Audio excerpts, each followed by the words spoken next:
नमस्कार साथियों, जय श्री महाकाल सभी को। मैं कुमार विनय आप सभी का आपके अपने RWA के इस ऑनलाइन प्लेटफॉर्म पर स्वागत करता हूं। उम्मीद करता हूं आप लोग सभी लोग स्वस्थ होंगे, मस्त होंगे, व्यस्त होंगे और बेहतर तरीके से आपकी पढ़ाई जारी कर रहे होंगे। दोस्तों जल्दी से जुड़ जाइएगा, है ना। तमाम साथी हमारे साथ जुड़ चुके हैं। सभी को राम राम, सभी को राधे कृष्ण, सभी को जय हिंद, सभी को जय श्री महाकाल, है ना। जय महाकाल सभी को। चलिए, गुड इवनिंग सभी साथियों को। दोस्तों मौद्रिक नीति के उपकरणों में हमने कल एक लेक्चर लिया था कि मौद्रिक नीति के उपकरण कौन कौन से होते हैं। मैंने आपको बताया भी था कि मौद्रिक नीति के उपकरण जो हैं वह विभिन्न प्रकार के होते हैं, जिसमें हमने आपको रेपो रेट और रिवर्स रेपो रेट दोनों पढ़ा दिया था। ठीक है, आज उसके आगे हम कुछ चर्चाएं करेंगे। कल का थोड़ा सा एक डाउट था, है ना, पता नहीं क्यों ऐसा हुआ कि एक जो चीजें मैंने आपको बताई थी, जिसमें मैं आपको बता दूं, मैं कल वाली PDF पुनः लेकर के आया हूं ताकि आपको चीजें और समझ में आ जाए। ठीक है दोस्तों, तो ये मौद्रिक नीति के उपकरणों को हम पढ़ रहे हैं। आज दूसरा लेक्चर है इसका। मैंने आपको इसमें बताया था कि मौद्रिक नीति के उपकरण हम पढ़ेंगे, ये कल ही की बात है, आज भी उसी को पढ़ेंगे और इसमें हम क्रेडिट क्रिएशन को भी पढ़ेंगे, साख सृजन को भी पढ़ेंगे। ठीक है, उसके बाद मैंने आपको ये उपकरण बताए थे कि इसके निम्नलिखित ये उपकरण हैं, जिसमें हमने LAF यानी कि लिक्विडिटी एडजस्टमेंट फैसिलिटी, जो कि शॉर्ट टर्म के लिए होती है, उसके अंतर्गत हमने रेपो रेट पढ़ लिया था और रिवर्स रेपो रेट पढ़ लिया था। आज इन बाकी चीजों को भी पढ़ने का प्रयास करेंगे और उम्मीद करेंगे कि आज ये खत्म भी हो जाए। ठीक है, उसके बाद जब मैंने आपको ये मात्रात्मक उपकरण यानी कि क्वांटिटेटिव टूल्स बताए थे, उसमें मैंने बताया था कि मुद्रा की मात्रा को नियंत्रित किया जाता है, इसमें या तो बढ़ाया जाता है या फिर कम किया जाता है। तमाम बातें इसमें मैंने डिस्कस की थी। ठीक है, उसके बाद में LAF मैंने पढ़ाया था, जिसमें पहला रेपो रेट पढ़ाया था और दूसरा आपको रिवर्स रेपो रेट पढ़ाया था। ठीक है, रेपो रेट तो बिल्कुल ठीक था, थोड़ा सा यहां पर हम करेक्शन करेंगे, है ना। मुझे कुछ साथियों ने मैसेज किया, मेरे ख्याल से 2 साथी ऐसे थे जिन्होंने ये बात को देखा, ध्यानपूर्वक देखा, कुछ और किताबें भी पढ़ी होगी तो शायद उनको लगा होगा, है ना। बिल्कुल सही है। उन्होंने मुझे ये बताया कि सर आपने जो यहाँ पर ये लिक्विडिटी वाला जो ट्रैप बताया है, ये शायद कहीं ना कहीं मिसमैच है, क्योंकि रिवर्स रेपो रेट में अगर वृद्धि होगी तो तरलता पर क्या प्रभाव पड़ेगा, ये हमें देखना है। तो ये सारी चीजें सही बताई है मैंने, बिल्कुल ऊपर नीचे बिल्कुल सही है, लेकिन थोड़ा सा इसमें करेक्शन ये करना है साथियों हमें कि ये वाला जो पार्ट है ना, इसको थोड़ा सा देखना है ना। तो मैं यहां पर इस पार्ट को पूरा का पूरा काट देता हूं, क्योंकि इस पार्ट को मैं वापस से यहां पर एक अगले पेज में जोड़ करके बता देता हूं कि ये कैसे प्रभाव पड़ेगा इसके ऊपर, वो मैं आपको थोड़ा सा बताना चाहता हूं। यहां पर थोड़ी सी कल मिस्टेक हो गई है, इसके लिए आप सभी लोगों से क्षमा चाहूंगा। ठीक है, कि यहां पर क्या मिस्टेक हुई है अभी मैं आपको बता भी दूंगा कि क्या मिस्टेक है यहां पर। ठीक है, तो इसको जरा आप थोड़ी देर के लिए रुक जाइएगा। कॉन्सेप्ट वही है, और कॉन्सेप्ट क्या है कि रिवर्स रेपो रेट में क्या होता है कि RBI जो है अब किससे लोन लेती है, कमर्शियल बैंकों से लोन लेती है। और मैंने आपको बताया था कि जब कमर्शियल बैंक इनको लोन देती है तो जिस ब्याज दर पर ये लोन देगी उसी को हम लोग रिवर्स रेपो रेट कहते हैं। ये बातें मैंने बताई थी। और RBI यहां पर क्या जमा करती है, तो सिक्योरिटी या प्रतिभूति जमा करती है। ये बातें मैंने आपको यहां पर बताई थी। ठीक है, तो ये सारी बातें सही है, स्पष्ट है। इसके आगे जो मैं चीज जोड़ने वाला हूं वो जरा आप देख लीजिएगा, इसके आगे यहीं पर आपको जोड़ लेना है। ठीक है, मैं आपको यहां पर एक बात बताना चाह रहा हूं, और वो बात ये बताना चाह रहा हूं कि अगर रिवर्स रेपो रेट, ध्यान रखना, अगर रिवर्स रेपो रेट जो है, मैं थोड़ा सा यहां पर और फॉन्ट बड़ा कर लेता हूं, ध्यान रखिएगा। अगर रिवर्स रेपो रेट में यानी कि RRR में अगर रिवर्स रेपो रेट में बढ़ोतरी होगी, समझना, इस कॉन्सेप्ट को जरा समझना। मैं वापस से यहां पर बना देता हूं। मैंने आपको बताया था कि RBI जो है उसको पैसों की आवश्यकता है। किसको पैसों की आवश्यकता है? RBI को। ठीक है, तो ये किससे पैसा लेगा? ये कमर्शियल बैंकों से पैसा लेगा। किससे पैसा लेगा? कमर्शियल बैंकों से पैसा लेगा। आ रही बात समझ में? और जब कमर्शियल बैंकों से पैसा लेगा, इस बात को जरा समझना, अगर कमर्शियल बैंकों से पैसा लेगा तो RBI को कुछ ना कुछ पैसा इसमें क्या करना पड़ेगा? जमा कराना पड़ेगा। तो ये जो पैसा यहां पर इससे लेगा तो इसको कुछ सिक्योरिटी देनी पड़ेगी। तो मैंने यहां पर लिख दिया सिक्योरिटी। आप लोग कल इससे भली भांति परिचित हो चुके हैं कि सिक्योरिटीज क्या होती है। तो ये प्रतिभूति है। ठीक है, क्या है ये दोस्तों? प्रतिभूति है। इसने इसको जमा करी तो कमर्शियल बैंकों को थोड़ा भरोसा हो गया। कमर्शियल बैंकों ने क्या किया? इसको लोन दे दिया। आ रही बात समझ में? तो यहां से पैसा कहां चला गया? यहां से पैसा, देखो मैंने तीर कहां लगाया, तो इधर की ओर इसने लोन दे दिया। अब RBI फ्री में तो नहीं इससे पैसा लेगा, तो इसको बदले में जो ब्याज दर दे रहा है, जो इंटरेस्ट रेट देगा है, उसी को हम लोग क्या बोलेंगे? RRR बोलेंगे या रिवर्स रेपो रेट बोलेंगे। आ रही बात समझ में? ये कॉन्सेप्ट था। अब समझाना मुझे ये था दरअसल कि रिवर्स रेपो रेट अगर बढ़ जाती है, मान लेते हैं किसी कारणवश से रिवर्स रेपो रेट जो है उसमें वृद्धि हो जाती है। ठीक है, कोई भी कारण हो सकता है कि अगर रिवर्स रेपो रेट या RRR अगर में वृद्धि होगी, अगर रिवर्स रेपो रेट बढ़ जाएगी तो क्या कंडीशन होगी? मुझे बताना कि रिवर्स रेपो रेट मान लीजिए कभी किसी समय पे 3% थी और 3% ब्याज दे रहा था RBI किसको? कमर्शियल बैंकों को। तो कमर्शियल बैंक जो है वह सोच रहे थे कि यार 3% पे क्यों लोन देंगे, है ना। तो जैसे जैसे इसने ब्याज दर बढ़ा ली, इसने आरबीआई ने कहा कि भैया अब ब्याज दर हम जो है 5% देंगे, मतलब 5% जो है पैसा देंगे। तो ध्यान रखिएगा 3 से अगर 5 होती है, अगर ब्याज दर बढ़ जाती है 5% हो जाती है तो कमर्शियल बैंकों को तो फायदा ही है। कमर्शियल बैंक बोलेंगे कि यार अच्छा है, हमको तो ज्यादा से ज्यादा ब्याज मिल रहा है, तो कमर्शियल बैंक ज्यादा से ज्यादा लोन देंगे। आ रही बात समझ में? तो रेपो रेट के बढ़ने के कारण, समझने की कोशिश करना, रेपो रेट के बढ़ने के कारण अगर मैं यहां पर लिख दूं, दोनों ही पार्टें आपको बता देता हूं यहां पर वापस से, ताकि और चीजें स्पष्ट रहे दोस्तों, है ना। तो मैंने यहां पर लिखा रेपो रेट या reverse repo rate, reverse repo rate, ठीक है। यह बहुत ही महत्वपूर्ण बात थी, इसलिए मुझे आपको बताना जरूरी थी, ठीक है, इसीलिए मैं आपको बता भी रहा हूं, ठीक है। ये जो रिवर्स रेपो रेट है इसके बारे में थोड़ी सी हम चर्चा यहां पर करेंगे दोस्तों, थोड़ा सा कल एक मिस्टेक हो गई थी, ठीक है। यहां पर जरा देखना आप, अगर रिवर्स रेपो रेट में वृद्धि होगी, ध्यान रखना, या तो इसमें क्या होगी, या तो रिवर्स रेपो रेट में क्या होगी, वृद्धि होगी, ठीक है। वृद्धि का मतलब क्या है, या तो बढ़ोतरी होगी, ठीक है। तो या तो रिवर्स रेट में वृद्धि होगी या ग्रोथ होगी, ठीक है, या फिर क्या होगी, कमी होगी। तो दोनों को ही हम समझने की कोशिश करेंगे, ठीक है। कमी होगी या फिर क्या होगी, इसमें ये कमी वाला साइन जो है ये नीचे की ओर होता है ना। तो यहां पर जरा देखना आप, समझने की कोशिश करना साथियों, बहुत ही आसान कॉन्सेप्ट ऐसे, है ना। देखिएगा मैं आपको ये बताना चाह रहा हूं कि अगर रिवर्स रेपो रेट बढ़ेगा, ठीक है, अगर रिवर्स रेपो रेट बढ़ेगा, समझना, अगर ट्रिपल आर जो है उसमें वृद्धि होगी तो ज्यादा से ज्यादा बैंक, कमर्शियल बैंक जो है आरबीआई को लोन देगी, ठीक है। सर क्लास नहीं चल रही है, क्लास सबकी चल रही, क्या ये पेन आपको ठीक ठाक दिखाई दे रहा है? ये पेन आपको दिखाई दे रहा है या मैं चेंज करूं? ठीक है, बढ़िया तो दिखाई दे रहा है मेरे ख्याल से, लेकिन फिर भी अगर कोई दिक्कत आती है तो बताइएगा, है ना। मैं आपको ये बोलना चाह रहा हूं कि अगर ब्याज दर ज्यादा होगी तो जितने भी कमर्शियल बैंक हैं वो ये चाहेगी यार कि अच्छा मौका है, जितना ज्यादा ब्याज दर ले लेते हैं आरबीआई से उतना ले लेते हैं। आ रही बात समझ में? तो ध्यान रखिएगा, यहां पर अगर रिवर्स रेपो रेट बढ़ेगी, ज्यादा होगी, तो यहां पर क्या होगा, यहां पर ज्यादा से ज्यादा जो कमर्शियल बैंकें हैं वो ज्यादा से ज्यादा क्या करेगी, लोन देगी। किसको लोन देगी? आरबीआई को। तो रिवर्स रेट में बढ़ोतरी होने पर कमर्शियल बैंक बहुत ज्यादा मात्रा में लोन देगी, तो यहां से पैसा जो है वह आरबीआई के पास चला जाएगा, और जब आरबीआई के पास पैसा चला जाएगा तो यहां पर पैसा कम हो जाएगा। इसका मतलब बाजार में लिक्विडिटी क्या हो जाएगी, कम हो जाएगी। आ रही बात समझ में? पहली बात ये बात आपको समझना है दोस्तों, है ना। मैंने क्या आपको बताई है, मैंने आपको यह बताई है कि अगर रिवर्स रेपो रेट में वृद्धि होती है, अगर रिवर्स रेपो रेट में वृद्धि होती है तो बाजार से तरलता कम हो जाएगी। कैसे कम हो जाएगी? और मैंने उसके लिए आपको बताया कि जब रिवर्स रेपो रेट की ब्याज दर ज्यादा होगी तो जितनी भी कमर्शियल बैंकें हैं वो ये सोचेगी कि यार ज्यादा से ज्यादा लोन दे देते हैं आरबीआई को ताकि ज्यादा से ज्यादा ब्याज कमा पाए। आ रही बात समझ में? इसलिए वहां से क्या होगा, पैसा यहां से कमर्शियल बैंकों से पैसा आरबीआई के पास चला जाएगा और यहां पर पैसों की कमी हो जाएगी, और पैसों की कमी हो जाएगी तो इसी को हम बोलेंगे लिक्विडिटी कम हो जाएगी। ध्यान रखना, जब लिक्विडिटी कम होगी, जब लिक्विडिटी या तरलता बाजार में कम होगी तो लोगों की जो परचेसिंग पावर है ना, लोगों की जो परचेसिंग पावर है, समझना, लोगों की जो परचेसिंग पावर है, ठीक है, इसकी वजह से क्या होगा, तो लोगों की जो परचेसिंग पावर है या इसको हम लोग क्या बोलते हैं, क्रय शक्ति, इस क्रय शक्ति में भी क्या आएगी, कमी आएगी, ठीक है। क्रय शक्ति भी कम होगी, और जब क्रय शक्ति कम होगी तो लोगों की डिमांड भी क्या होगी, कम होगी। आ रही बात समझ में? डिमांड भी क्या होगी, कम होगी, और जब डिमांड कम होगी तो इसी प्रकार से इन्फ्लेशन जो है वो कंट्रोल हो जाएगी, ठीक है। तो इन्फ्लेशन जो है वो कंट्रोल हो जाएगी, है ना। तो इन्फ्लेशन कंट्रोल हो जाएगी। आ रही बात समझ में? क्योंकि इन्फ्लेशन कंट्रोल कैसे होगी, जब लोगों के पास पैसा नहीं होगा, ठीक है। क्लास रुक रही है, एक बार जरा चेक करो, बोर्ड कट रहा है, थोड़ा चेक करो यार, क्या कंडीशन, क्या दिक्कत है। ये बात समझ में आ गई आपको दोस्तों? अब ठीक है, अब तो नहीं कट रहा है, ये बात समझ में आ गई क्या? चलिए एक बार फिर से मैं देख रहा हूं, एक बार थोड़ा सेटअप करो इसको, मेरे को लग रहा बोर्ड कट रहा है, ठीक है। अब ठीक है, कमेंट दिखाओ। चलिए, है ना। तो ध्यान रखना ये बात है, अगर कमी होगी रिवर्स रेपो रेट में, अगर रिवर्स रेपो रेट में कमी होगी तो फिर क्या कंडीशन बनेगी, जरा वो समझिएगा, है ना।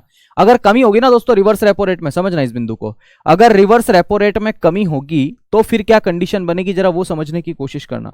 तो मैं यहां पर आपको बता देता हूं कि अगर रिवर्स रेपो रेट में अगर कमी होगी, ब्याज दर अगर कम हो जाएगी तो कमर्शियल बैंक ये बोलेगी कि यार अब हम क्यों लोन दें, जब ब्याज दर ज्यादा होगी तभी लोन देंगे, तो लिक्विडिटी यहां पर क्या होगी, बढ़ जाएगी। आ रही बात समझ में? यहां पर क्या हो जाएगी, लिक्विडिटी बढ़ जाएगी। तो रिवर्स रेपो रेट में कमी होने पर लिक्विडिटी या तरलता क्या हो जाती है, बढ़ जाती है। यह बात आपको ध्यान रखना है, ठीक है। और अगर तरलता बढ़ जाएगी, अगर बाजार में तरलता बढ़ जाएगी तो लोगों की जो क्रय शक्ति है दोस्तों वो क्या हो जाएगी, बढ़ जाएगी, ठीक है। परचेसिंग पावर भी क्या हो जाएगी, लोगों की बढ़ जाएगी, और जब परचेसिंग पावर बढ़ जाएगी इसकी वजह से लोगों की डिमांड भी क्या हो जाएगी दोस्तों, बढ़ जाएगी, ठीक है। डिमांड भी क्या हो जाएगी, बढ़ जाएगी, और जब डिमांड बढ़ जाएगी इसकी वजह से इन्फ्लेशन क्या हो जाएगी, इन्फ्लेशन भी क्या हो जाएगी, बढ़ जाएगी। ठीक है, इन्फ्लेशन यानी कि महंगाई भी क्या हो जाएगी, बढ़ जाएगी। तो इतना सा कॉन्सेप्ट मैं कल के लिए आपको बता दे रहा था। ठीक है, सिक्योरिटी में आरबीआई था गुरुजी, हाँ सिक्योरिटी में क्या था, आरबीआई। तो मैंने बताया सही कि आरबीआई ने सिक्योरिटी किसको दी, कमर्शियल बैंकों को दी। ये रिवर्स रेपो रेट के बारे में था। कलर चेंज कर लूं बोर्ड का, कोई बात नहीं, कोई बात नहीं साथियों, मैं इसका कलर चेंज कर लेता हूं अगर कोई दिक्कत आ रही है तो। ठीक है, इसका कलर चेंज कर लेते हैं हम लोग, वापस से हमारा पुराने कलर पे आ जाते हैं। अब ठीक है, अब ठीक है मेरे ख्याल से, अब चीजें स्पष्ट है, कलर ठीक है अब। चलिए बहुत बढ़िया, तो ये बातें मैंने आपको बता दी है। ठीक है दोस्तों, अब मेरे ख्याल से अब आपको कोई डाउट नहीं बचा होगा यहां पर। इसके बाद फिर मैंने एक अगला टॉपिक आपको बताया था, मंदी क्या है। तो मंदी के बारे में मैं आपको कल बता ही चुका था। मंदी के बाद में एक नया, अभी हम जो नया कॉन्सेप्ट है उसको लेंगे। ध्यान रखिएगा, अब हमने क्या क्या चीजें पढ़ ली जरा वो समझना। हमने अभी तक आपको जो चीजें पढ़ाई है साथियों, ध्यान रखिएगा, वो हमने ये आपको ये पढ़ाई है एलएएफ के अंतर्गत मैंने रेपो रेट पढ़ा दिया और रिवर्स रेपो रेट पढ़ा दिया। अब मैं बताऊंगा ओएमओ। क्या बताऊंगा, ओएमओ।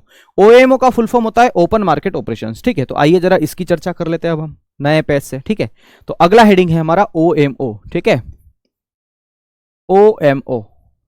ठीक है, और ओएमओ का फुल फॉर्म क्या है, जरा इसकी बातें हम कर लेते हैं। तो ओएमओ का जो फुल फॉर्म है दोस्तों, वह है ओपन मार्केट ऑपरेशंस। क्या है, open market operations. Open market operations. ठीक है, इसको हम हिंदी में क्या बोलते हैं, तो इसको हम बोलते हैं खुले बाजार की क्रियाएं। ओपन मतलब खुला, मार्केट मतलब बाजार, तो खुले बाजार की क्रियाएं, खुले बाजार की क्रियाएं, इसी को हम ओएमओ के नाम से जानते हैं दोस्तों। ठीक है, अब इसमें क्या होता है, जरा वो कॉन्सेप्ट को समझने की कोशिश करिएगा। ओएमओ में क्या होता है, कुछ नहीं होता है दोस्तों। ओएमओ में केवल गवर्नमेंट सिक्योरिटीज का लेन देन होता है। क्या होता है, गवर्नमेंट सिक्योरिटीज का लेन देन। और लेफ्ट साइड से कट रहा है, क्लास नहीं चल रहा है, एक बार रिफ्रेश कर लीजिए सतीश जी, एक बार चेक करो कहां से कट रहा है, एक बार चेक करो जरा आप। तो बुलाओ ना, नवीन सर को बुलाओ, करवाओ जो भी है ना। चलिए दोस्तों, ओएमओ, मेरे ख्याल से अब चीजें स्पष्ट हो रही होगी, कहां से कट रहा है कुछ एक बार क्लियर हो जाए तो ठीक रहेगा। ठीक है, देखिए दोस्तों, खुले बाजार की क्रियाओं में क्या होता है, आरबीआई क्या करती है समझने की कोशिश करना। आरबीआई जो है, आरबीआई यानी कि देश का केंद्रीय bank, reserve bank of India जो है ना साथियों, वो यह करता है। ठीक है, तो रिजर्व बैंक ऑफ इंडिया क्या करता है वो जरा समझने की कोशिश करना है। आरबीआई क्या करता है साथियों, गवर्नमेंट सिक्योरिटीज का, गवर्नमेंट सिक्योरिटीज को हम लोग क्या बोलते हैं, जीसेक।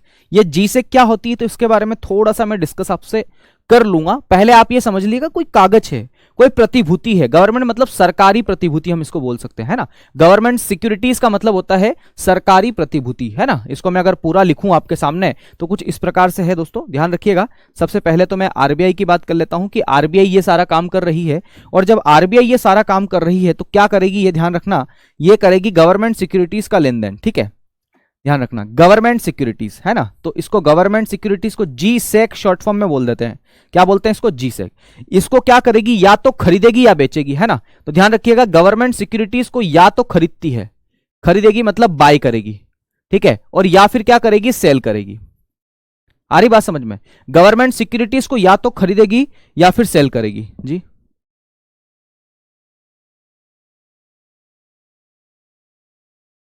अब ठीक है ना। चलिए अब ठीक है ना, स्पष्ट है, अब आपको दिखाई दे रहा है। एक बार कमेंट करके बताओ, कमेंट दिखाओ, क्या अब आपको दिखाई दे रहा है साथियों। सर सब ठीक है, टाइम वेस्ट कर रहे हैं।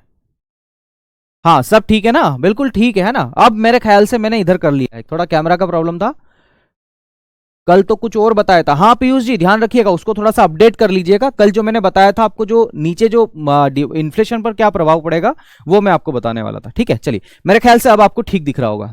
देखिए मैं आपको बता रहा हूं ओपन मार्केट ऑपरेशन, खुले बाजार की क्रियाएं क्या होती है। तो खुले बाजार की क्रियाओं जो है वह आरबीआई द्वारा संपन्न की जाती है, आरबीआई करती है इसमें। और आरबीआई क्या करती है, गवर्नमेंट सिक्योरिटीज जो है, इसे हम सरकारी प्रतिभूति के नाम से भी जानते हैं। क्या बोलते हैं गवर्नमेंट सिक्योरिटीज को, सरकारी प्रतिभूति। इसको हम लोग क्या बोलते हैं, सरकारी प्रतिभूति।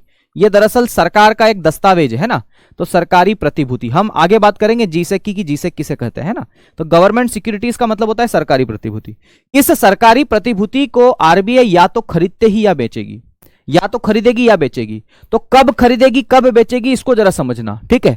कब खरीदेगी और कब बेचेगी इसको जरा खरीदना, आप समझने की कोशिश करना।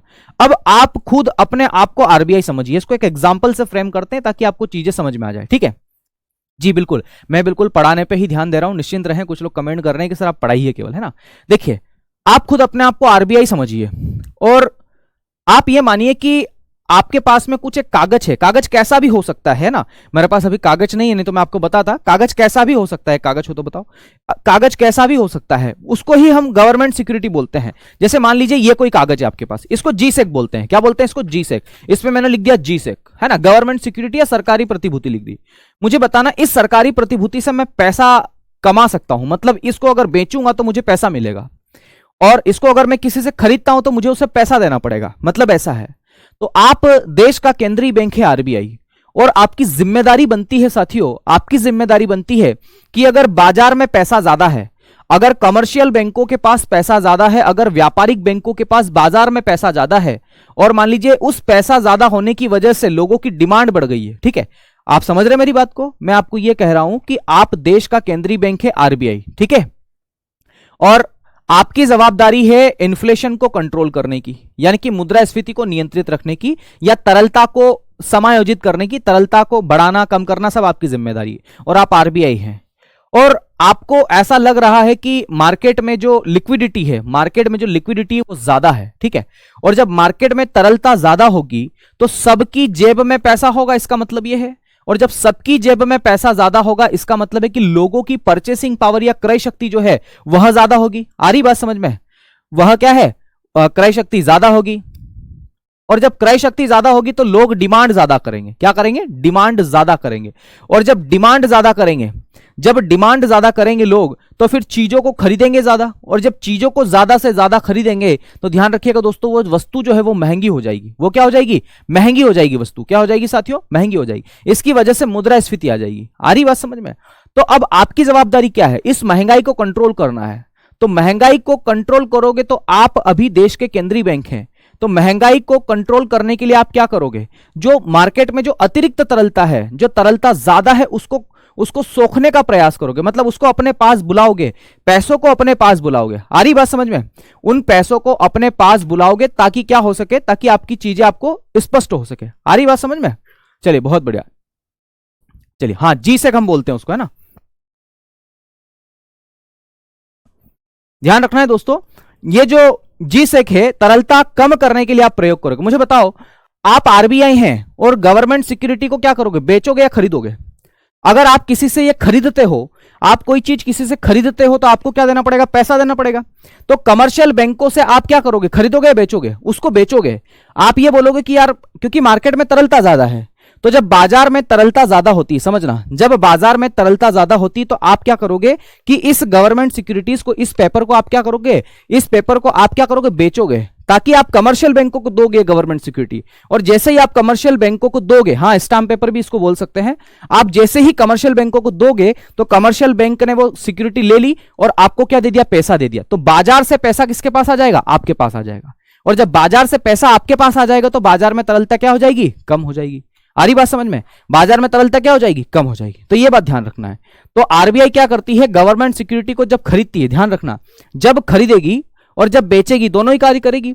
तो आरबीआई जब गवर्नमेंट सिक्योरिटी को खरीदती है, ध्यान रखना, जब खरीदेगी, किससे खरीदेगी? ये कमर्शियल बैंकों से खरीदेगी। तो यहां पर जरा मैं आपको एक डायग्राम करके भी बता देता हूं ताकि आपको स्पष्ट रहे। ये कमर्शियल बैंक मैंने लिख दिया। समझना यहां पर कि आरबीआई क्या कर रही है। आरबीआई यहां पर क्या कर रही है? गवर्नमेंट सिक्योरिटीज को, है ना, जीसेक को क्या कर रही है? खरीद रही है। किससे खरीदेगी? तो ये कमर्शियल बैंक इनको क्या दे देंगे? जीसेक दे देंगे। खरीदेगी ना, तो बाय कर रही है। तो जीसेक, गवर्नमेंट सिक्योरिटी कहां पर आ गई? सरकारी प्रतिभूति। कमर्शियल बैंकों से किसके पास आ गई? आरबीआई के पास आ गई। तो आरबीआई इनको क्या दे देगी? आरबीआई इनको दे देगी मनी। क्या दे देगी? मनी। तो मुझे बताओ कि जब पैसा आरबीआई से कमर्शियल बैंकों के पास जाएगा तो कमर्शियल बैंकों की लिक्विडिटी क्या हो जाएगी? तरलता क्या हो जाएगी? बढ़ जाएगी। आ रही बात समझ में? तो कमर्शियल बैंकों के पास में तरलता क्या हो जाएगी? ज्यादा हो जाएगी। और जब तरलता ज्यादा हो जाएगी, यानी कि तरलता जब ज्यादा हो जाएगी, यानी कि लिक्विडिटी मार्केट में बढ़ाने के लिए क्या करती है? आरबीआई इसको खरीद लेती है। आ रही बात समझ में? तो यहां पर ध्यान देना है, जब आरबीआई जो है गवर्नमेंट सिक्योरिटी को खरीदेगी तो मार्केट में तरलता क्या हो जाएगी, बढ़ जाएगी। ये सारी बातें मैं लिखवा भी दूंगा आपको, ठीक है। और दूसरी बात, जब बेचेगी, अब बेचेगी के लिए क्या है, तो बेचेगी के लिए यहां पर ये है, समझना। यहां पर वापस से मैं एक आरबीआई वाला डायग्राम बना लेता हूं और इधर कमर्शियल बैंकों वाली बात कर लेता हूं। देखो दोस्तों, अगर समझने की कोशिश करोगे तो हर बात समझ में आएगी, ठीक है। समझने की कोशिश करो, मुझे सबके कमेंट दिखाई दे रहे हैं, ठीक है। ध्यान रखिएगा, जब आरबीआई जो है सेल करेगी, मतलब अब आरबीआई के पास से गवर्नमेंट सिक्योरिटी कहां पर चली गई है, आरबीआई के पास से गवर्नमेंट सिक्योरिटी कहां पर चली गई है, कमर्शियल बैंकों के पास। तो कमर्शियल बैंक के आरबीआई को क्या देगी, मनी देगी। क्या देगी, मनी देगी। तो मुझे बताओ अब लिक्विडिटी किसके पास में बढ़ेगी, अब लिक्विडिटी बढ़ेगी आपकी आरबीआई के पास में, यानी कि लिक्विडिटी कहां पर कम हो जाएगी, कमर्शियल बैंकों के पास में क्या हो जाएगी, कम हो जाएगी, ठीक है। और यहां पर लिक्विडिटी क्या हो जाएगी, यहां पर लिक्विडिटी क्या हो जाएगी, यहां पर बढ़ जाएगी, बढ़ेगी नहीं, कम होगी, ठीक है। यहां पर लिक्विडिटी आरबीआई के पास में, यहां पर इस कंडीशन में क्या होगा, लिक्विडिटी कम हो जाएगी, ठीक है। और यहां पर क्या होगा, लिक्विडिटी बढ़ जाएगी। वैसे ही यहां पर भी हुआ। तो ध्यान रखिएगा, जब आरबीआई जो है इस गवर्नमेंट सिक्योरिटी को सेल करता है, इसको बेचता है, ध्यान रखना है, जब इसको सेल करेगा, इसको बेचेगा, तो बाजार में तरलता क्या हो जाएगी, कम हो जाएगी। बाजार में तरलता क्या हो जाएगी, कम हो जाएगी। बस इतना ही कॉन्सेप्ट है ये, और ये सबसे महत्वपूर्ण कॉन्सेप्ट है, ठीक है। कमर्शियल बैंकें क्या होती है दिलीप जी, दिलीप जी कमर्शियल बैंकें मतलब व्यापारिक बैंकें होती है, ऐसी बैंकें जो वित्तीय लेन देन का कार्य करे, वो उसको हम क्या कहते हैं, व्यापारिक बैंकें कहते हैं, ठीक है। सर इस पेपर में क्या लिखा होगा, सर कुछ नहीं लिखा है, सही कथन का चयन कीजिए और कोशिका झिल्ली और सब साइंस की चीजें लिखिए, ठीक है। चलिए बहुत ही बढ़िया, एक बार फिर से समझा देता हूं, इस बात को मैं लिखवा भी देता हूं दोस्तों, बहुत ही महत्वपूर्ण बात है, ठीक है। तो मैं यहां पर लिख देता हूं, देखो क्या क्या बिंदु लिखने वाला हूं, उसकी जरा हम चर्चा कर लेते हैं। सबसे पहला जो बिंदु लिखूंगा, ओपन मार्केट ऑपरेशंस में खुले बाजार की क्रिया, लिखूंगा यह आरबीआई द्वारा की जाती है, आरबीआई द्वारा संपन्न होती है, ठीक है। पहला बिंदु, यह आरबीआई द्वारा संपन्न होती है। फिर दूसरा, इसमें जीसेक मतलब गवर्नमेंट सिक्योरिटी या सरकारी प्रतिभूति की खरीदी बिक्री की जाती है, खरीदी बिक्री की जाती है ना। इसमें क्या किया जाता है, खरीदी बिक्री की जाती है, ठीक है। देखो बेटा, पढ़ने आए हो पढ़ लो, मेरी यही आपसे इच्छा है, ठीक है। ध्यान रखना, इसमें गवर्नमेंट सिक्योरिटी की खरीदी बिक्री की जाती है, खरीदी बिक्री की जाती है। ये दोनों ही बातें महत्वपूर्ण है आपके लिए, ठीक है। तो ओएमओ का फुल फॉर्म क्या है, पहले ये समझ लो। ओएमओ का फुल फॉर्म होता है ओपन मार्केट ऑपरेशंस, ठीक है। और इसके अंतर्गत क्या होता है, तो आरबीआई ये संपन्न करता है ओएमओ, ओपन मार्केट ऑपरेशंस, ठीक है। उसके बाद में इसमें क्या होता है, तो गवर्नमेंट सिक्योरिटी की खरीदी बिक्री होती है, ये बात है। और ये बात मैंने यहां पर आपको बना करके बताई है, इस बात को मैं थोड़ा सा और स्पष्ट रूप से आपको बता दूंगा, है ना। यहां पर अगली स्लाइड में मैं इस चीज को लिख भी दूंगा ताकि आपको चीजें और स्पष्ट रहे, ठीक है साथियों। ये लीजिए, मैंने ऊपर की ओर इसको ले लिया है ताकि आपको चीजें समझ में आए। यही बात मैं अगली बार लिखूंगा, है ना, अगले पेज पर जरा लिखूंगा। तो मैंने क्या किया है कि अगले पेज पर इसको लिखने की कोशिश कर रहा हूं, ये रहा, है ना। तो ध्यान रखना, मैं यहां पर कुछ बातें लिखता हूं। देखिए, जब आरबीआई जीसेक को या जीसेक की खरीदी करता है, जब आरबीआई जीसेक यानी कि गवर्नमेंट सिक्योरिटी की खरीदी करता है, किससे खरीदेगा, व्यापारिक बैंकों से खरीदेगा। तो जब आरबीआई जीसेक की खरीदी करता है, यानी कि ध्यान रखना यहां पर आरबीआई है और ये किससे खरीदेगा, व्यापारिक बैंकों से, यानी कि कमर्शियल बैंकों से खरीदेगा, ठीक है। तो खरीदी करेगा, यानी कि समझने की कोशिश करना साथियों, बहुत ही महत्वपूर्ण कॉन्सेप्ट है। कमर्शियल बैंक से, ध्यान रखना, कमर्शियल बैंक से क्या खरीद लिया इसने, जीसेक खरीद लिया। क्या खरीद लिया, जीसेक खरीद लिया। बदले में ये क्या दे देगा, इसको मनी दे देगा, पैसा दे देगा, ठीक है। तो ये मनी यहां पर आ गई, ठीक है, ध्यान रखना है। तो जब आरबीआई गवर्नमेंट सिक्योरिटी की खरीदी करता है, तब बाजार में तरलता, ठीक है, तब बाजार में तरलता में वृद्धि होती है, तरलता में वृद्धि होती है। यह बात यहां पर आपको दिखाई भी दे रही है, ठीक है। तो यहां पर क्या होगा, जब आरबीआई जो है गवर्नमेंट सिक्योरिटी को अपने पास ले लेगा तो ये इसको पैसा देगा, तो कमर्शियल बैंकों के पास में लिक्विडिटी में क्या हो जाएगी, वृद्धि हो जाएगी। ये बात मैंने यहां पर आपको बताई, बहुत ही सिंपल बात है, ठीक है। अब दूसरा बिंदु लिख लेंगे जब, है ना, दूसरा बिंदु क्या है जरा उसको भी लिख लीजिएगा। जब जब आरबीआई जब आरबीआई जीसेक को, जीसेक मतलब गवर्नमेंट सिक्योरिटी, है ना, जीसेक की बिक्री करता है, बिक्री का मतलब होता है सेल, है ना, तो जब आरबीआई जीसेक की बिक्री करता है तब बाजार में,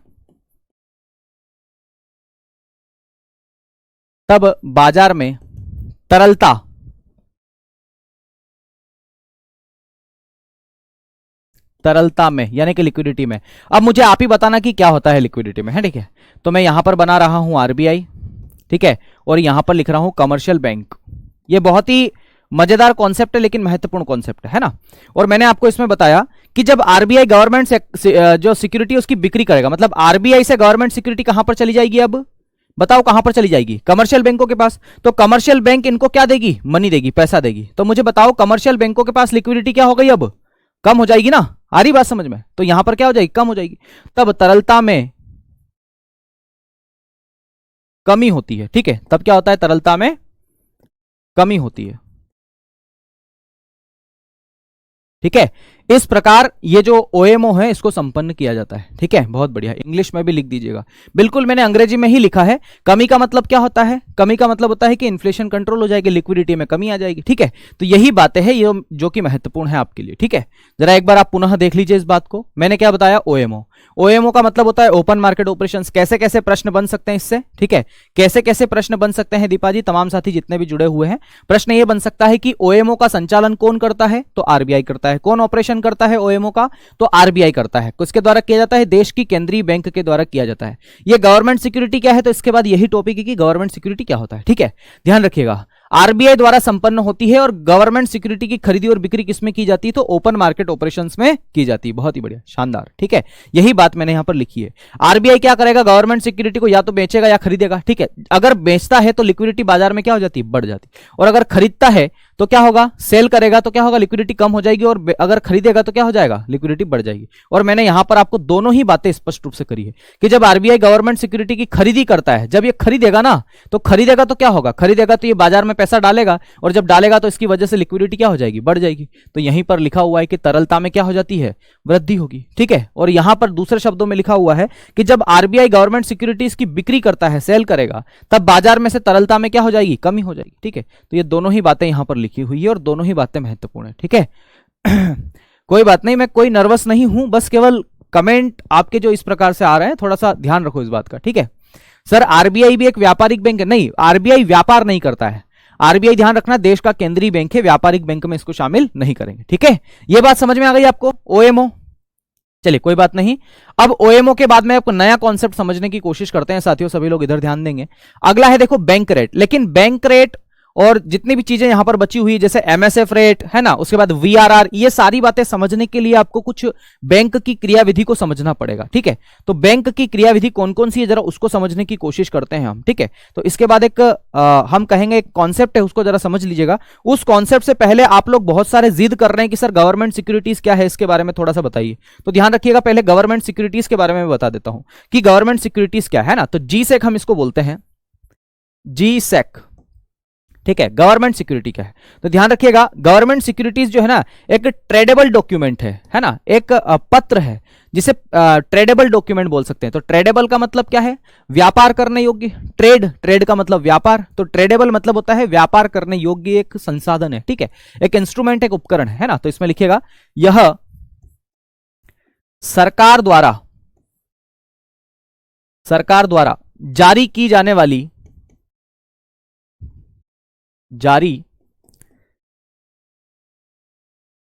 यह सरकार द्वारा जारी की जाने वाली प्रतिभूति है। प्रतिभूति का मतलब सिक्योरिटी होता है ना,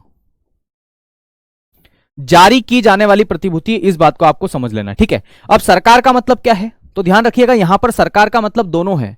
दोनों से क्या मतलब है कि सरकार या तो केंद्र सरकार भी हो सकती है, ठीक है, इसका मतलब क्या है, केंद्र सरकार भी हो सकती है, केंद्र सरकार भी हो सकती है, और दूसरा कौन हो सकती है, तो राज्य सरकार भी हो सकती है।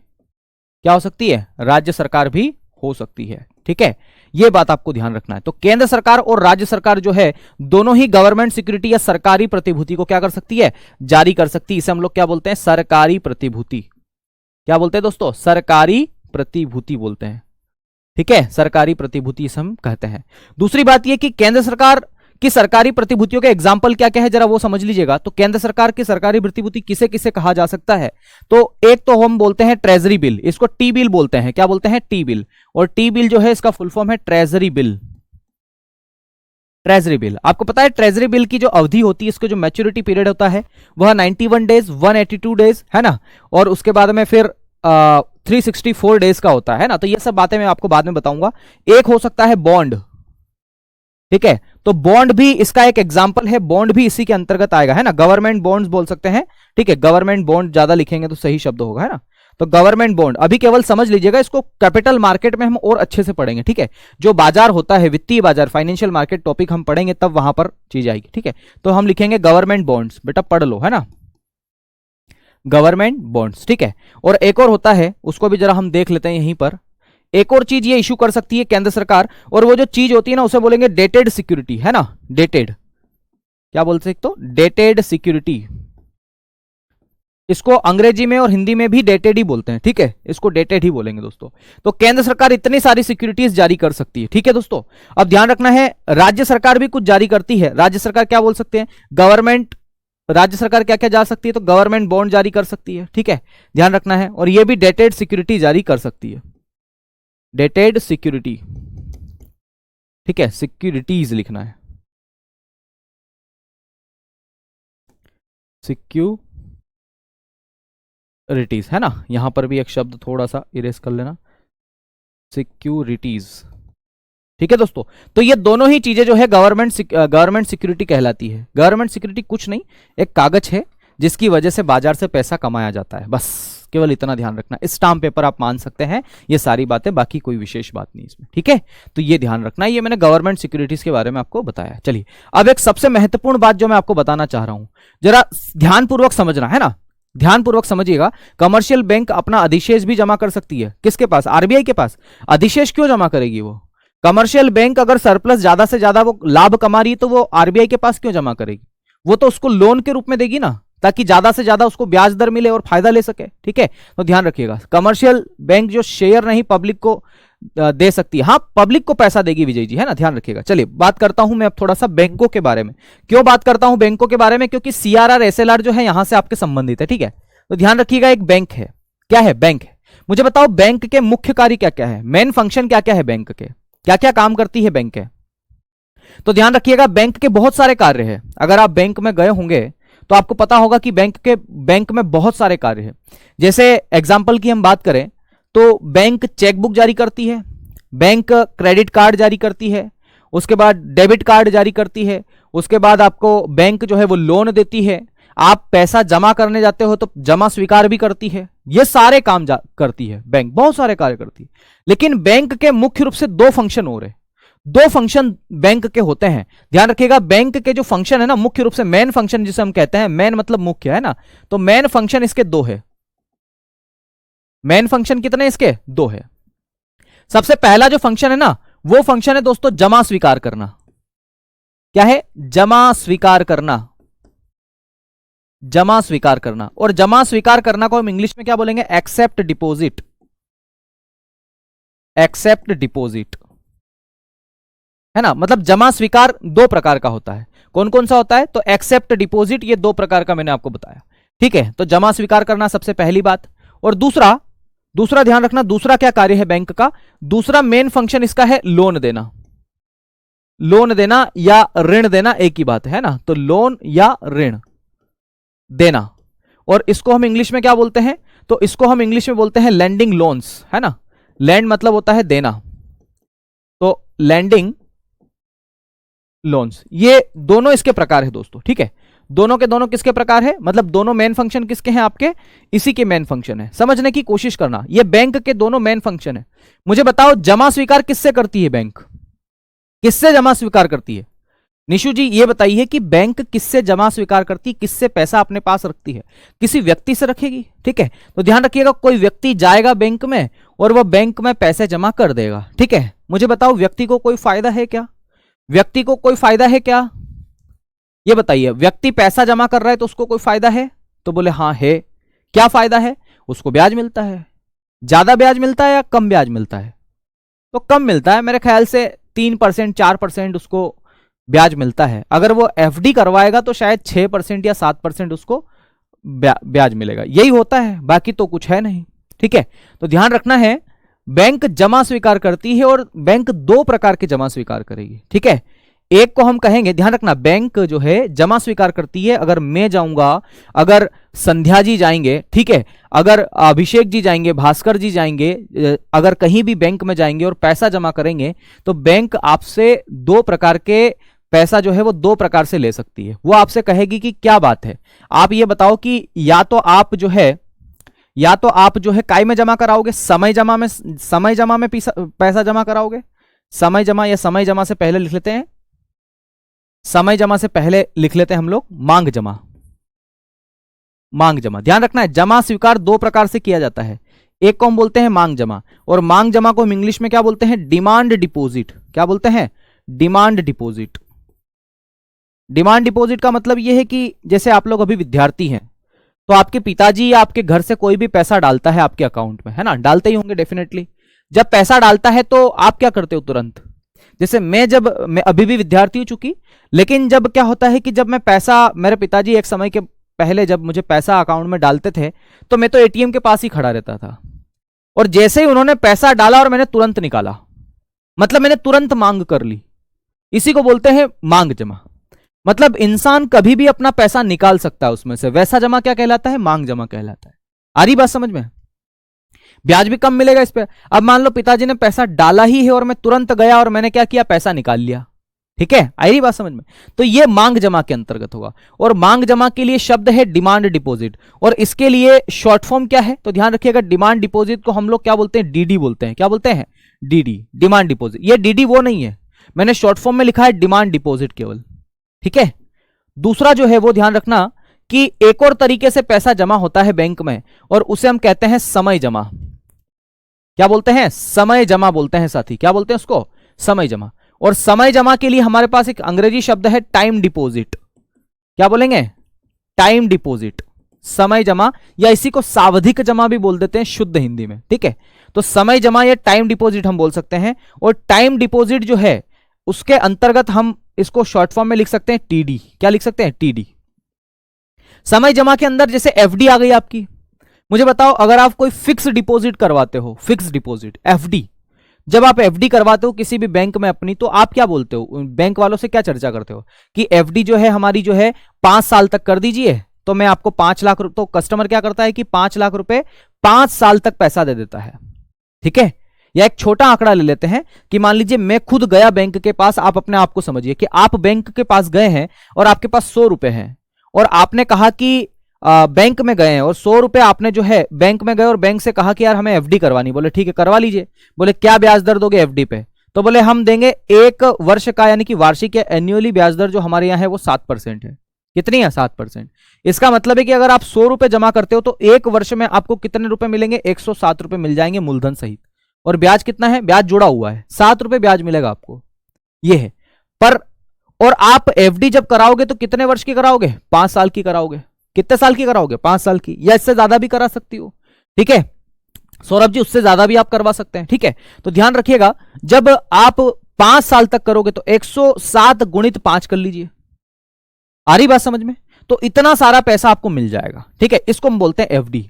एफडी की जो शर्तें होती है बीच में टूट नहीं सकती, और टूटती है एफडी अगर कोई तोड़ना चाहता है तो फिर जो शर्तें पहले जो आपने गारंटी करवाई थी कि नहीं 5 साल तक पैसा नहीं निकालेंगे, वो सब नहीं है, वो टूट जाएगा संबंध। ठीक है, तो ध्यान रखिएगा, समय जमा और मांग जमा जमा स्वीकार के ही प्रकार है। ठीक है, तो ध्यान रखिएगा, बैंक 2 कार्य करती है मुख्य रूप से। ठीक है, और पहला कार्य है आपका जमा स्वीकार करना, और दूसरा कार्य है लोन देना। ठीक है, जमा स्वीकार दरअसल 2 प्रकार का होता है, मांग जमा और समय जमा। मैंने आपको बताया कि मांग जमा अगर है तो हम कभी भी मांग कर सकते हैं, समय का कोई बाउंडेशन नहीं होता, उसे हम कहते हैं मांग जमा। और समय जमा में समय का बाउंडेशन होता है, अगर हमने एफडी करवाई है तो 5 साल, 10 साल, 6 साल। ठीक है, इन सारी चीजों पे हमें ध्यान रखना पड़ता है कि यार इतने साल तक तो कम से कम हमारा कोई पैसा नहीं निकालेंगे, ठीक है। तो इसको हम बोलते हैं एफडी बोलते हैं, इसमें एफडी आती है दरअसल, ध्यान रखना। और दूसरा है लोन देना। मुझे बताओ लोन किसको देगी, बैंक किस किस को लोन देगी? तो बैंक जनता को लोन देती है, बैंक सरकार को भी लोन देती है। आपने देखा होगा कि मध्य प्रदेश सरकार लगातार अन्य जो दूसरी बैंक है उनसे लोन लेती जा रही है, ठीक है, ये ध्यान रखना है। न्यूनतम कितने दिन का होता है एफडी? न्यूनतम आप ऐसी कोई सीमा नहीं है, एफडी का मतलब होता है फिक्स डिपॉजिट, या तो साल भर तक मत निकालो, या 2 साल तक मत निकालो, या 5 साल तक मत निकालो, तो कोई सीमा रेखा नहीं है इसकी। पर हां यह बात आपको ध्यान रखना है कि 5 साल से ज्यादा की ही एफडी रहती है अधिकांश, ठीक है, यह बात थोड़ा सा ध्यान रखना है आपको, ठीक है। तो मैं आपको बता रहा हूं कि लोन देना भी बैंक का दूसरा मुख्य फंक्शन है। और लोन किस किस को देगी? तो किसी कंपनी को दे सकती है लोन, ठीक है, जैसे नीरव मोदी ने लोन लिया है तो उनकी एक किंगफिशर नाम की एक कंपनी है, ठीक है, तो लोन लेकर के भाग गए, दिवालिया घोषित हो गए, ठीक है। वैसे ही रामदेव बाबा भी लोन लेते हैं, दिल्ली सरकार लोन लेती है, यानी कि सरकार, व्यक्ति, कंपनी कोई भी लोन ले सकता है, ठीक है। ये सारी बातें मैंने आपको यहां पर बताई। तो लोन लेगी तो उनको ब्याज भी मिलेगा। जैसे मैं आपको बताऊं कि मैं भी लोन ले रहा था, पर्सनल लोन, कुछ बिजनेस करना चाहता था मैं, ठीक है। तो उज्जैन में जब मैं कोई बिजनेस करना चाहता था मेरे अपने शहर में, तो मैं बैंक से लोन लेने गया, तो बैंक ने क्या किया, मुझे बोला कि ठीक है ले लो लोन, कोई दिक्कत नहीं है, आपको पर्सनल लोन मिल जाएगा। मैंने कहा ब्याज दर बताओ, तो बोले 18% वार्षिक, एन्युअली। अगर मुझे बताओ कि अगर 18% पैसा वो ले लेगी, अगर 18% पैसा वो मुझे ले लेगी, तो मैं फिर कमाऊंगा क्या? मैं केवल उसको लोन ही देता रहूंगा, इसको उसकी किस्तें ही चुकाता रहूंगा। आ रही बात समझ में? तो यहां पर जो ब्याज दर होती है ना लोन देने वाली बैंकों की, वो ज्यादा होती है, क्योंकि वो ज्यादा लेना चाहती है और हमको तो कम दे रही है, वो जमा स्वीकार कर रही है तो 3%, 4%, और एफडी में 7%, 8% देती है। आ रही बात समझ में? एफडी मतलब फिक्स डिपॉजिट है। मैंने आपको बताया, मैंने आपको यह भी बताया कि एफडी को अगर आप बीच में तोड़ोगे तो शर्तें टूट जाएगी और जो ब्याज आपको मिलना चाहिए तो वो ब्याज नहीं मिलेगा। ये सारी चीजें होती है। सत्यम जी बोल रहे हैं कि सर किताबों में लिखा है, 1 मिनट कमेंट दिखाओ। किताबों में लिखा है RRR में कमर्शियल बैंक अपना, कमेंट नहीं देख पा रहा हूं, कमर्शियल बैंक अपना धन जमा करता है ना कि ऋण लेता है। तो RRR में कमर्शियल बैंक जमा ही तो करेगा, आप किताब की भाषा पढ़ोगे तो नहीं समझ में आएगी, है ना। आप पहले समझने की कोशिश करो, उसके बाद किताब पढ़ना, ठीक है। सत्यम जी आपका फिर भी कोई डाउट है तो आप मेरे को पर्सनली जो है मेंशन करके भेजिएगा शाम को, ठीक है। तो ये मैंने आपको बताई बात, ठीक है। मुझे बताओ एक बात बताना, अगर कोई व्यक्ति जो है वो बैंक में पैसा जमा करने जा रहा है तो किसकी टेंशन बढ़ेगी? आपको याद होगा मैंने 2 शब्द आपको बताए थे पहले जब स्टार्टिंग की थी, असेट और लाइबिलिटीज, है ना। 2 शब्द थे दोस्तों, ध्यान रखिएगा। एक शब्द था आपका असेट, असेट का मतलब है परिसंपत्ति, ठीक है, और मैंने बताया था असेट की वजह से पैसा कमाया जा सकता है, ठीक है। और दूसरा है लाइबिलिटीज, और लाइबिलिटीज को हम लोग क्या बोलते हैं? देयता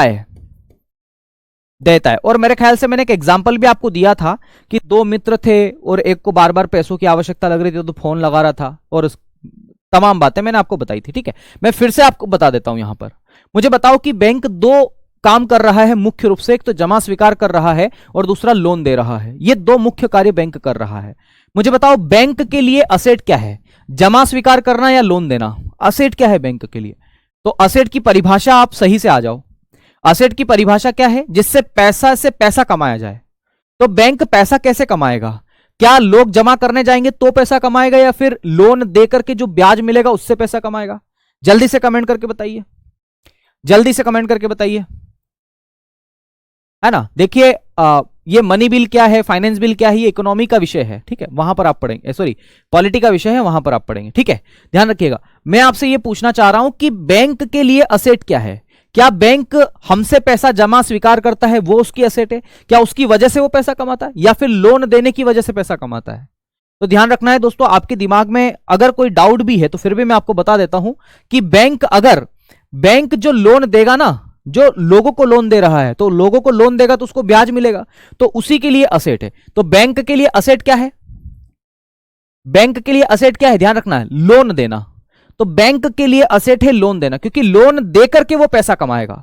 तो पैसे से पैसा कमा रहा है ना, तो हमने तो यही पढ़ाया था आपको, हमने तो यही पढ़ाया था, ठीक है। आ रही बात समझ में? यही तो पढ़ाया था हमने, आ रही बात समझ में? ठीक है, तो ध्यान रखिएगा, लोन देना या ऋण देना जो है वो उसकी असेट है, क्योंकि वो इसी की वजह से पैसा कमाएगा। और इसकी लाइबिलिटीज क्या है, इसकी टेंशन क्या है, तो मैं आपको बता देता हूं, जमा स्वीकार करना इसकी लाइबिलिटीज है। ठीक है, इसकी क्या है, लाइबिलिटीज है, यानी कि जमा स्वीकार करना इसकी लाइबिलिटीज है, मतलब टेंशन है, क्योंकि वो लोगों से जमा स्वीकार कर रहा है तो उसको टेंशन है कि वापस लोगों को देना है। लाइबिलिटीज का मतलब होता है चिंता, इसको चिंता है बैंक को कि यार वापस से लोगों को पैसा देना है। आ रही बात समझ में, तो ये इसकी लाइबिलिटीज है। क्या है इसकी लाइबिलिटीज, इतना केवल ध्यान रखना है आपको। देखो मैं फिर से आपको बता देता हूं कि मैंने आपको क्या पढ़ा दिया है, ये सब बताए मैंने आपको यह बताया है कि बैंक मुख्य रूप से दो कार्य करती है। एक बार पुनः ध्यानपूर्वक समझने की कोशिश करना, ठीक है, एक बार पुनः ध्यानपूर्वक समझने की कोशिश करना इसको जरा, कि बैंक दो कार्य करती है मुख्य रूप से। पहला है जमा स्वीकार करना, और किससे जमा स्वीकार करती है, जनता से जमा स्वीकार करती है, ठीक है। और दूसरा है लोन देना, किसको लोन देती है, जनता को ही लोन देती है, कंपनी को लोन दे देगी, सरकार को लोन दे देगी, ये सारी बातें, ठीक है। जमा स्वीकार करती है जनता से, तो बैंक को टेंशन होती है, लाइबिलिटीज चिंता है उसकी कि जितनी भी जनता ने पैसा जमा किया है वो वापस कभी ना कभी तो ले जाएगी। आ रही बात समझ में, इसको हम बोलते हैं लाइबिलिटीज। तो जमा स्वीकार करना बैंक के लिए क्या हो गया, लाइबिलिटीज हो गया, इसको टेंशन है, चिंता है, इसको लाइबिलिटीज ही बोलते हैं दोस्तों। मैं क्या कर सकता हूं, इसको हिंदी में बोलते हैं देयता, क्या बोल सकते हैं इसको, देयता है, ठीक है, देयता इसको बोल सकते हैं। वहीं पर जो बैंक जो पैसा इसने जमा स्वीकार किया उसी को लोन के रूप में देगी, ठीक है। तो जब ये लोन देती है तो लोन क्या है, इसके लिए असेट है, क्योंकि लोन की वजह से यह क्या कमाएगी, बैंक पैसा कमाएगी। आ रही बात समझो, हाँ दायित्व भी हम बोल सकते हैं इसको, किसको, आपके लाइबिलिटीज को बोल सकते हैं, देयता बोल सकते हैं, दायित्व बोल सकते हैं, एक ही बात है, ठीक है, एक ही बात है दोस्तों, ये भी सही शब्द है, ठीक है। तो ये दोनों बातें, अब मुझे जो बताना है आपको वो क्रक्स समझना, जमा स्वीकार करना, मांग जमा स्वीकार करना और समय जमा स्वीकार करना।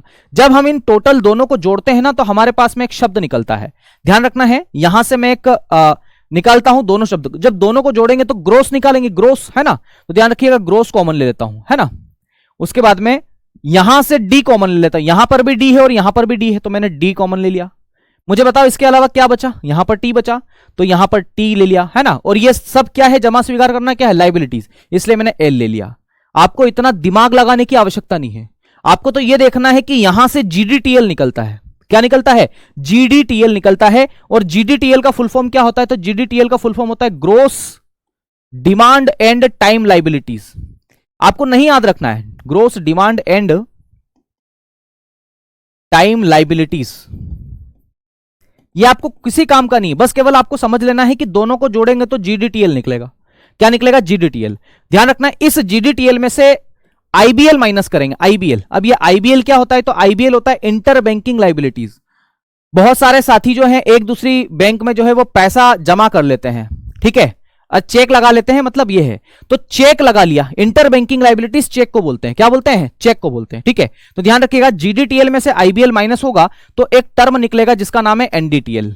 क्या है, एनडीटीएल। ये महत्वपूर्ण टर्म है, जो एनडीटीएल है ना दोस्तों, यही महत्वपूर्ण टर्म है आपके लिए, यही ज्यादा जरूरी है, ठीक है, यही बात आपके लिए ज्यादा जरूरी है, इससे ज्यादा जरूरी बात नहीं है। ये एनडीटीएल शब्द जो है ना, इसी को हमको दिखाना है आपको, ठीक है। ये एनडीटीएल शब्द क्या है, इसको जरा मैं बताना चाहता हूं, इसको मैं अगले पेज पर लेकर के रख लेता हूं। मैंने आपको यह बताया कि जीडीटीएल जो होता है, समझना, जीडीटीएल जो होता है, जीडीटीएल का मतलब क्या होता है,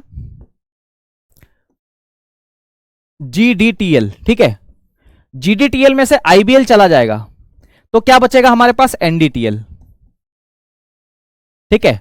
अब मैं तीनों चारों की यहां पर बातें कर लेता हूं, उसके फुल फॉर्म लिख लेता हूं। देखिए पहला है जीडीटीएल, देखो इत्मीनान से समझने की कोशिश करोगे तो सारी चीजें समझ में आएगी। मैं चाहता तो इसको स्किप कर करके आगे निकल सकता था, लेकिन मैं चाहता हूं कि आपको हर चीज समझ में आए, इसलिए जो धैर्यवान साथी है, जो पढ़ना चाहते हैं, वास्तविक रूप में इकोनॉमिक्स को समझना चाहते हैं, केवल वही टिके रहेंगे, नहीं तो फिर बाकी तो बोलेंगे सर समझ नहीं आ रहा है, ऊपर से जा रहा है।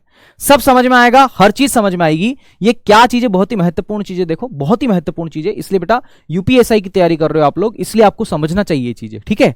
नहीं तो मैं इसको आगे करके निकल जाता और खत्म कर देता, जैसा आपको पुराने टीचर्स ने पढ़ाया वैसा पढ़ा करके अगर निकल जाता तो ठीक है, थोड़ा ध्यान रखना। तो जीडीटीएल का फुल फॉर्म क्या होता है, gross demand and time liabilities, demand and time liabilities, ठीक है। ये बहुत ही टर्मिनोलॉजी है, ध्यान रखिएगा, टर्मिनोलॉजी का खेल है, बाकी तो सब ठीक है। और आईबीएल का मतलब क्या होता है, inter banking liabilities, inter banking, inter banking liabilities, ठीक है, इसको हम लोग क्या बोलते हैं, आईबीएल बोलते हैं। ठीक है, और एक और टर्म है हमारे पास में, और वो टर्म कौन सा है, एनडीटीएल, जो कि आपके लिए महत्वपूर्ण है, एनडीटीएल। और एनडीटीएल को हम बोलते हैं net demand and time liabilities, net demand and time liabilities. ठीक है, ये तीनों ही शब्द आपके लिए महत्वपूर्ण है साथियों। ये ऐसा निकलता है, आपको केवल और केवल किसी चीज से काम है तो वो एनडीटीएल है, आपको केवल इसी से काम है, इसके अलावा आपको किसी से काम है ही नहीं। आपको मैं पूरा इकोनॉमिक्स आपको पढ़ा दूंगा, एनडीटीएल के अलावा आपको कुछ भी नहीं मिलेगा। ठीक है, ये बात आपको ध्यान रखना। ठीक है, यहां तक आपको चीजें समझ में आई। देखो एक बार पुनः मैं आपको बता देता हूं, मुझे बताना, अगर आपके पास टोटल कोई, आप मान लीजिए अपने आप को बैंक समझिए, और अगर आपके पास कोई टोटल 100 रुपए जमा करने आता है, ठीक है, 100 रुपए जमा करने आता है, और किसी दूसरे का अकाउंट आपके इसमें भी है, और उसने आपके पास, आपकी बैंक के पास में, आपके पास बैंक है, उसमें लोग 100 रुपए जमा करते हैं, और कोई तीसरा व्यक्ति है जो आपके पास में एक चेक लगा देता है 20 रुपए का। कितने रुपए का चेक लगा देता है, 20 रुपए का। आ रही बात समझ में? तो 100 रुपए जमा करना क्या है आपका, ध्यान रखना, 100 रुपए जमा किया है ना उसने टोटल, उसमें 100 रुपए मान लीजिए समय जमा स्वीकार किया है ना। दो जमा होते हैं, मैंने आपको बताया कि जमा किए दो प्रकार के जमा होते हैं। जमा में एक होता है डिमांड डिपॉजिट, डिमांड डिपॉजिट, ठीक है, और एक क्या होता है, समय जमा, या इसी को हम लोग क्या बोलते हैं, हम बोलते हैं टाइम डिपॉजिट, टाइम डिपॉजिट। मुझे बताना एक बात, जरा यहां समझने की कोशिश करना साथियों, कि अगर कोई व्यक्ति आपके पास आया और 100 रुपए उसने आपको डिमांड डिपॉजिट में जमा किए हैं, और कोई एफडी वाला व्यक्ति आया, समय जमा करने वाला व्यक्ति आया, उसने आपके पास 20 रुपए जमा किए, टोटल कितने जमा हो गए मुझे बताओ, ग्रोस कितना जमा हो गया, ग्रोस जिसे हम बोलते हैं ग्रोस, है ना। तो ध्यान रखिएगा यहां पर जो जीडीटीएल है वो कितना निकल जाएगा, 120। तो 120 क्या है, जीडीटीएल है। ये एग्जांपल की भांति मैं आपको समझा रहा हूं कि 120 क्या है, जीडीटीएल। लेकिन कोई तीसरा व्यक्ति है जिसने आपके पास चेक लगा रखा है आपकी बैंक में, ठीक है, अगर आपको चेक लगा रखा है तो किसी व्यक्ति ने यहां पर चेक लगा रखा है, ध्यान से समझना, किसी व्यक्ति ने यहां पर मान लीजिए 30 रुपए का चेक लगा रखा है, तो ये 30 रुपए का जो चेक है ना, इसको हम बोलते हैं आईबीएल, इंटर बैंकिंग लाइबिलिटीज।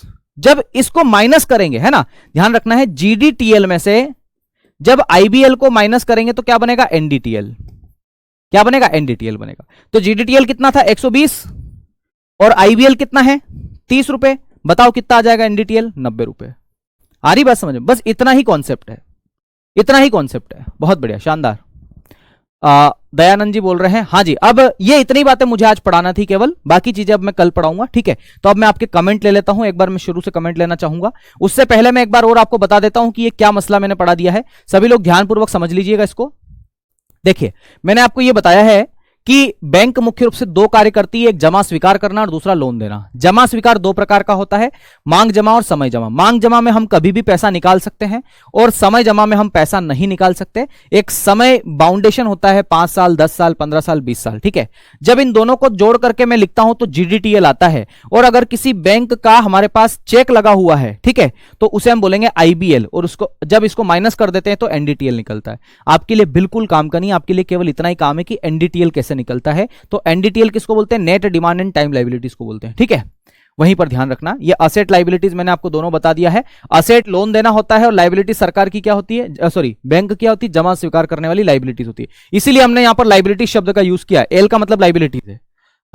दूसरा, जीडीटीएल में से आईबीएल माइनस करेंगे तो एनडीटीएल निकलेगा, यह बात आपको ध्यान रखना है। तो एनडीटीएल यानी कि net demand and time liabilities कैसे निकलेगा, तो ध्यान रखिएगा, जब आईबीएल यानी कि इंटर बैंकिंग लायबिलिटीज माइनस करेंगे तो निकलेगा। और मैंने आपको बताया कि बैंक ने जमा स्वीकार किया है, मान लीजिए डिमांड डिपॉजिट स्वीकार किया है 100 रुपए।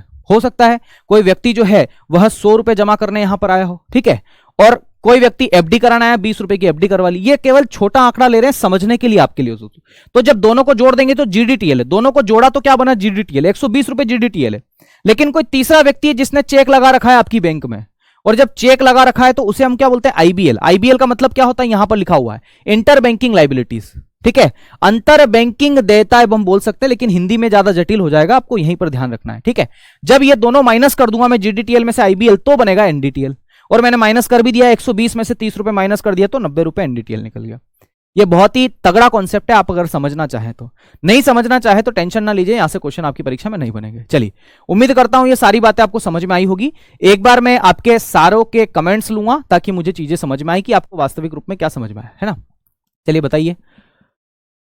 दयानंद जी बोल रहे हैं सर अगर पैसा बार बार निकालना पड़े तो इंटरेस्ट कैसे मिलेगा? तो इंटरेस्ट मिलेगा ही नहीं आपको। आप साल भर का भी वेट नहीं कर पा रहे तो फिर इंटरेस्ट नहीं मिलेगा। ठीक है दयानंद जी। चलिए एमएल पटेल, नाइल सेशन, मजा आ गया। चलिए सर एनडीटीएल का काम क्या होता है? एनडीटीएल प्रवीण जी कल की जो क्लासेस है ना वो एनडीटीएल से ही भरी पड़ी है। एनडीटीएल में बोलूंगा कि सीआरआर एनडीटीएल का इतना % रुपए होता है, उतना रुपए होता है, वो सब कल आपको समझ में आएगा, है ना। सिक्योरिटीज में आरबीआई क्या जमा करती है? सिक्योरिटीज में आरबीआई कुछ भी जमा नहीं करती है, ध्यान रखिएगा। सिक्योरिटीज का लेन देन करती है आरबीआई। आरबीआई सिक्योरिटीज को बेचेगी या फिर खरीदेगी, ठीक है। और बेचेगी खरीदेगी तो क्या होगा तो मैंने आपको इसमें बताया, ठीक है। सब हिंदी में ही लिखवा दीजिए। नहीं हिंदी में नहीं लिखेंगे sir. Yes sir thank you. नहीं मुझे आपके कमेंट बताइए, आपकी ये बताइए कि आपको दिक्कत कहां है। यहां आपको समझ में आ गया, मजा आ गया, ठीक है सर, अच्छा लगा, समझ में आया सर। नहीं समझ में तो आएगा अगर आप ध्यानपूर्वक समझने की कोशिश करोगे तो। देखो टेक्निकल विषय है, geography, science and tech and economics, तीनों सब्जेक्ट ऐसे हैं जो टेक्निकल है। देखो रट्टाफिकेशन नहीं है इसमें, टेक्निकल है, चीजों को समझना पड़ेगा और वही समझ पाएगा जो ध्यानपूर्वक सुनेगा। कमेंटबाजी करोगे तो नहीं सुनोगे, है ना। थोड़ा सा कमेंट स्लो स्पीड करो इनकी ताकि मैं पढ़ पाऊं। सर एटीएम धीरे धीरे, है ना सर। धन्यवाद। नहीं धन्यवाद छोड़िए, धन्यवाद तो ठीक है, अलग बात है। कमेंट बताइए। सर मजा आ गया, बहुत अच्छे से समझाया। सिक्योरिटी पेपर मिल, सिक्योरिटी पेपर मिल होशंगाबाद में, भाई मैं उधर से ही हूं, है ना सर। Nice class. ये सब थोड़ी सुनना है मुझे, ये सब नहीं देखना है मुझे, तो आपकी कमेंट देखना है कि आपको क्या चाहिए। सबसे ऊपर कमेंट ले जाओ। अगर फिर भी कोई आपका डाउट होता है तो आप मुझे ग्रुप में बताइएगा, ठीक है। सर आप बहुत अच्छा समझाते हैं आरबीआई जी। देखो मैंने अपना 100% दिया है साथियों, है ना। बहुत अच्छा पढ़ाते हैं सर। इकोनॉमिक्स पूरा डीप में पढ़ा रहे हैं, अलग से नहीं पढ़ा पाएंगे किसी अदर एग्जाम के लिए। हाँ राजेश कुमार जी बहुत ही डीप में हम लोग चल रहे हैं, थोड़ा समय लगेगा लेकिन ठीक है ना। चलिए सबसे नीचे लेटेस्ट कमेंट बताओ। बहुत बढ़िया सर, कमेंट ही इतनी ज्यादा भाग रही है। एनडीटीएल अंग्रेजी में किंगफिशर, हाँ बिल्कुल, है ना। चलिए बहुत। चलिए तो दोस्तों अगर कोई भी आपका डाउट होता है तो विनायक बेच के आपके ग्रुप में मुझे करके भेजिएगा, ठीक है। तो आज के लिए इतना ही करता हूं, चलिए मिलते हैं। अब मुझे दीजिए इजाजत, अब हम कल शाम को 4 बजे मिलेंगे पुनः। तो चलिए शुक्रिया, धन्यवाद, जय श्री महाकाल, राधे कृष्णा और जय हिंद, जय भारत। सभी साथियों को मिलते हैं, चलिए धन्यवाद।